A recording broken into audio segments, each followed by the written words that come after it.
যুক্তরাষ্ট্রের ভিসা আবেদন প্রক্রিয়ায় এসেছে নতুন কঠোরতা।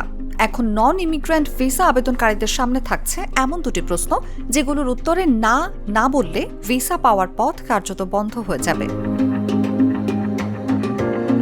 পর্যটক, শিক্ষার্থী কিংবা অস্থায়ী কর্মী সব ধরনের আবেদনকারীর জন্যই এই নিয়ম বাধ্যতামূলক করা হয়েছে। আবেদনপত্রে থাকা ওই দুটি প্রশ্নের উত্তরে কেউ ভুলবশত হ্যাঁ বললেই পড়বেন বিপদে। সম্প্রতি দেশটির দূতাবাস ও কনসুলেটগুলোতে পাঠানো এক নির্দেশনায় এই নিয়মের কথা জানানো হয়েছে। ভিসা আবেদনকারীদের কাছে প্রশ্ন করা হবে, নিজ দেশে কোনো নির্যাতন বা ক্ষতির শিকার হয়েছেন কিনা এবং দেশে ফিরে গেলে এমন ঝুঁকি রয়েছে কিনা। এই দুই প্রশ্নের উত্তরে স্পষ্টভাবে না বলতে হবে, না হলে ভিসা প্রক্রিয়া এখানেই থেমে যাবে।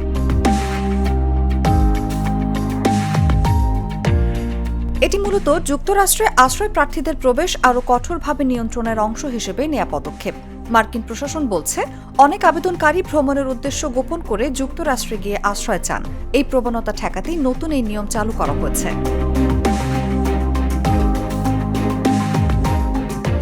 এর আগে শিক্ষার্থী ভিসা আবেদনকারীদের ওপর নজরদারি বাড়ানো এবং নতুন নিরাপত্তা যাচাইয়ের কারণে কিছু অভিবাসন আবেদন সাময়িকভাবে স্থগিত করা হয়। গেল জানুয়ারিতে ৭৫টি দেশের জন্য ইমিগ্রেন্ট ভিসা প্রক্রিয়াও স্থগিত করেছিল যুক্তরাষ্ট্র।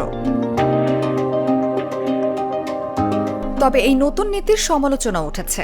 অভিবাসন নীতি বিষয়ক পরামর্শকরা বলছেন, এই ধরনের বিধিনিষেধ মানুষকে ঝুঁকিপূর্ণ পথে দেশ ছাড়তে বাধ্য করতে পারে, যা তাদের জন্য আরও বিপজ্জনক হয়ে উঠতে পারে। আইন অনুযায়ী কেউ আশ্রয় চাইতে চাইলে তাকে যুক্তরাষ্ট্রে উপস্থিত থাকতে হয় এবং রাজনৈতিক, ধর্মীয় বা জাতিগত নিপীড়নের শিকার হওয়ার প্রমাণ দিতে হয়। নতুন এই নিয়ম সেই সুযোগ পাওয়ার পথ আরও কঠিন করে তুলবে বলেই মনে করছেন বিশ্লেষকরা। নিউজ ডেস্ক, জাগো নিউজ। ইউরোপ, এশিয়া, আমেরিকা, যেখানে যাই বিশ্বের ১৪৫টি দেশে আজ ফ্রুটো পাই।